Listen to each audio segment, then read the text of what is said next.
get into this Kendrick Lamar album. Let me stop you right there, man. Set it Listen, man. When you watched, I'm gonna give you a couple of just pivotal movies. We'll talk about like Lord of the Rings, the Passion of the Christ. Give me a second. I'm getting to something. I'm like, where's Star Wars, and X-Men. Okay, all these movies you got to watch more than once to really get the gist of it. You can't tell me right now that we're all gonna really get a big slice of this apple, or a pie rather, from the little bit of time we've had to listen to this album. I'm still digesting the first couple of songs. He's dropping them too quick. I can't listen to it all and really digest it. We can talk about one of them, and I might be able to chime in on it. But if it's not the one I'm listening to all the time, I was gonna say, how do you want to do it? You want to go track for track? yeah, like if you guys gonna do it as a whole body of work, I can't. Like, how much of it have you gone through? I'm still going through J. Cole's album. Like, bro, you gotta sit there and digest that stuff. But hold on, I'm trying to get the record I was listening to. One moment, it's he just dropped it. I'm gonna say yesterday, a week before. But one second, I'm gonna pull it up. But man, it's so hard to just, and like, I was just watching an interview with him this morning, and Kendrick was like being asked, he's like, how do you feel about being said that you're the the 21st century like rap god / Jesus / Tupac / someone actually all these slashes that they're throwing, all these slashes they're throwing at me. I mean, and it's like he basically said that he's fine with it simply because he's living through being a regular person like you and me, in a sense that you can't stop him from going to a gas station or a corner store every once in a while. He knows he can't, but he can't help himself because he's just that human. And so in the sense of us recognizing him as some whatever pivotal place they put him at, he just simply wants people to recognize who they are and be that. And that's what I rationalize it with when it comes to the whole ID yourself thing. So it makes sense to me. But a lot of people, they hide behind things so they don't have to be who they really are. And that makes sense to me too. So it's just a lot of deep stuff. But the song is N95. That's the one I've been running. You like N95?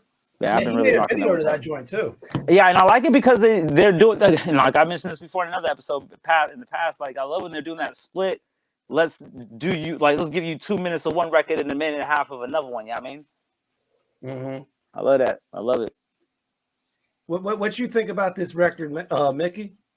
Yo, I went in on it pretty hard. Okay. How many times? I've listened to it 4 times, the whole thing. Oh, okay. I've been doing a lot of traveling. I was on tour last week, so I was listening to it for 24 hours, bro. Yeah. Straight for 24 hours? I listened to it on repeat the whole shift at work, on my way to work.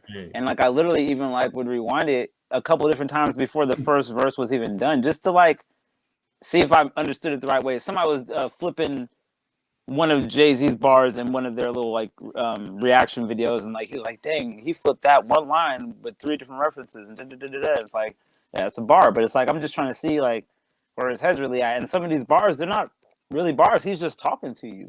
Yeah, it's really great to see Kendrick get personal. Yeah, he's just talking to you. And you know, I was like just watching all the comments online and watching people rip his lyrics apart and go so in and be like, yo, this ain't the one, blah blah blah.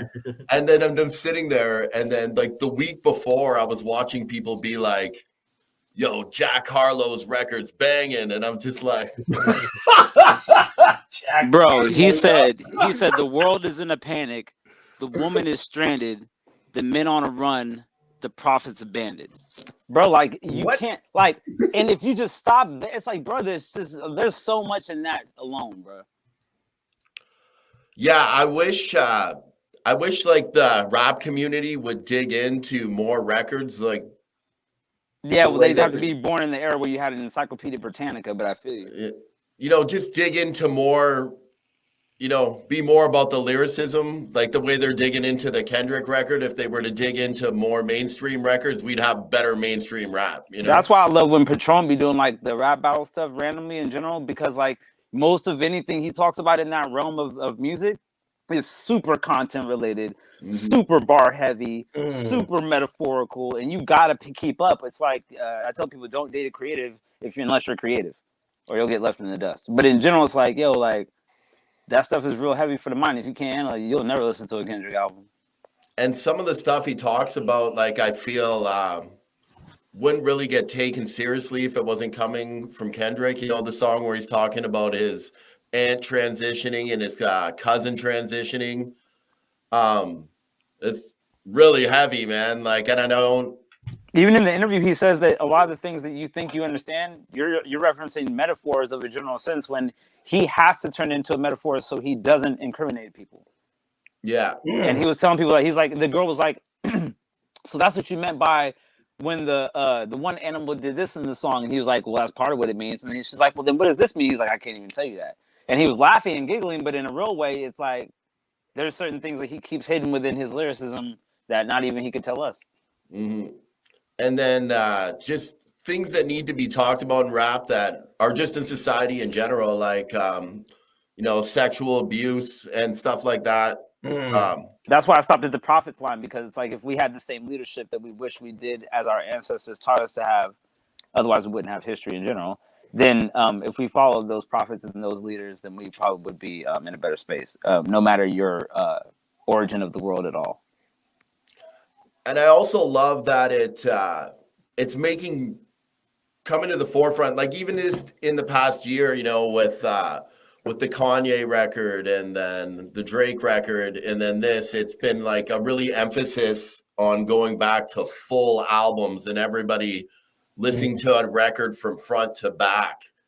Yeah. As opposed to like the market before was just single, hit them. You know what I mean? And it's like I told people when they get mad about phone calls not being answered or text messages not being responded to, brother, you used to mail a letter and wait a week, man. Get patient, okay? You need to listen to music a little bit longer. You used to get 7-minute songs, man, 11-minute songs, man. Yeah. You need to just sit down and listen for a minute. Maya Angelou, one of her best quotes was, "Be still." Yeah. Pause. Yeah. Right. You just said this with the most simple. I thought you was about to tell me something hella deep. And you said some bullshit like he said be still. Like, man, let's move on to a song. Like, bro, I thought you was about to tell me something catastrophic. Like, okay, he said my man's over here like, okay. Sister. She said be still. My mama told me that when I was running around my ass around the house. She said, sit your little ass. She didn't say be still. She said, sit your ass down some goddamn. Sit your butt down. We gotta watch single. Okay, my bad. My bad. I wish I would have. It's all up. But you're right though. You're right though. She'll get the switch. She'll get the switch, and it's over. All I was saying was sit your ass down and be still. I used to get the switch, bro. I got the switch before I turn you into a song. Bro, for real, bro. She made those lyrics come to life, bro. That's on Rich Spirit, that one of the songs on there. But what's your thought on that Kendrick album, Bo? It's a lot. It is. So, you know what I'm saying? So, similar to what Idea Yourself was saying, it definitely I'm an in-depth person. I call it, there's two different thinkers. There's a surface thinker and there's a decimal thinker. Right? And surface people take exactly what they hear at the beginning and run with that initial thought, and immediately that opinion is God. Right? Okay. And then you got a decimal thinker, somebody that's trying to break it all the way down, like the long division problem you could possibly have, and then at the end of it you have to break it all the way down till you can find that decimal, right? So you can get the correct answer. So I haven't found that decimal, but I'm intrigued and I'm still listening. I look at this Kendrick album like a play. Ooh. You know what I'm saying? It does feel theatrical. Yeah, like it's you know what's crazy you say that? I'm sorry for cutting you off. It reminds me of something that was said about Cat Williams. Because I'm not done talking. So go ahead. I'm just kind of. I really kind of. No, you're good. Cat Williams, they were saying that about Cat Williams, and Cat Williams was like, they're like, how does he do it? And they're saying as comedians, they've seen all comedians of the world practice, except for Cat Williams. Nobody knows what Cat Williams practices, and he admits that he doesn't. What Cat Williams says is he goes on stage and he continues the conversation he had with you from the last episode or the last. I do think it was set up as a play, or if not, like a live show. The way Mr. Morale closes, and the big step is kind of like the lead. You know, a character I seen with Kendrick being a lot, the same character he was in Power when he was playing the smoker. I haven't seen that. Okay, well there was a character where he was trying to run up on maybe it was 50. You know what I'm saying? But he was so tapped in and locked in, I thought he was that character. And from watching like even that one video that he dropped when he changed into all of their faces and he morphed into all the faces when he was spitting each one of those characters' faces. I didn't even see Kendrick. I seen those voices and that face really connected. You know what I'm saying? So he's definitely deep and tapped in and tuned into his security and spreading the message. And I haven't even all the way got that message yet. I can't really tell you, but I can tell you I'm into it. You know what I'm saying? Right. I'm into the album and I'm ready to. It's intriguing. Yeah, for sure. Well, what you think, Patron? Oh man, where do I start? Let's start from the intro, man. I connected with that song, "Grieve Different." I definitely grieve different, man. I just that's not even the name of the song. United in Grief, yeah. But yeah, I was messing with that. N95.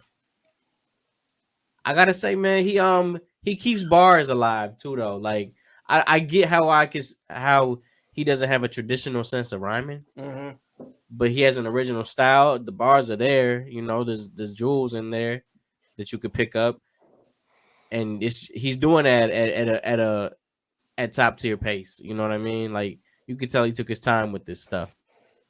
Worldwide steppers. Oh, this is what I want to say.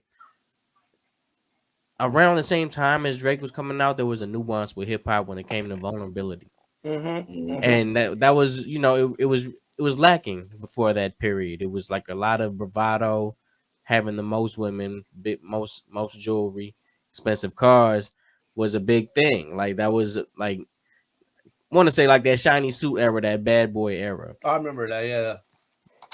So I mean, you got to, pay attention to the vulnerability in these artists.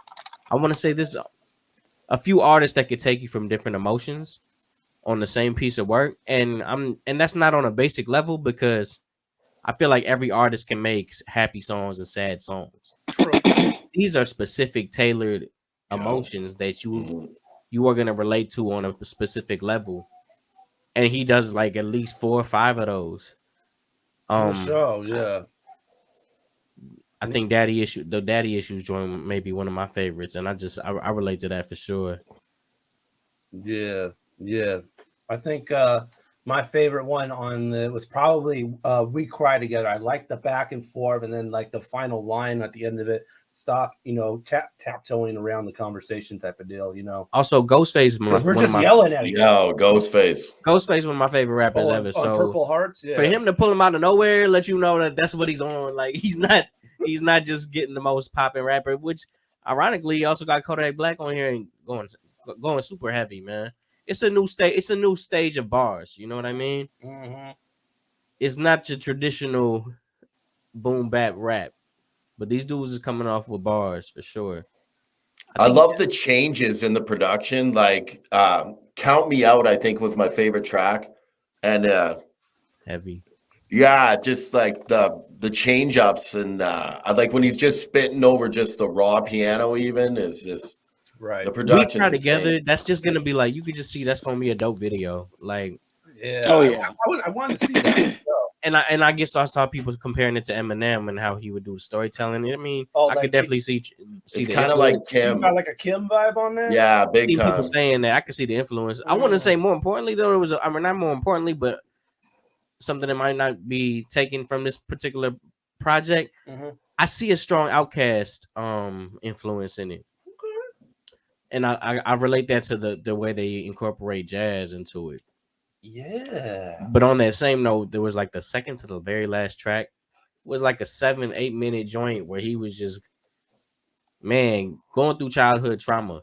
Mother I Sober. And there wasn't a dry spot in that whole 6 minutes where you wasn't just like understanding him. You know what I'm saying? Coming to understand what he's been through. Yeah, man. I like Savior. You like Savior? And if I could compare it as I'm thinking and I'm listening to the growth and the messages, the interlude, and the vulnerability to this album, I would compare this album to that 444. That Jay-Z 444, like that vulnerability. I got caught cheating. I'm gonna tell the world about it. I'm about to confess this. I submit. I submit to my family. I submit to myself. I submit to the debt that I feel like I owe my community, which is my vulnerability, and let everybody else tap into theirs. Damn. To build a little bit more security.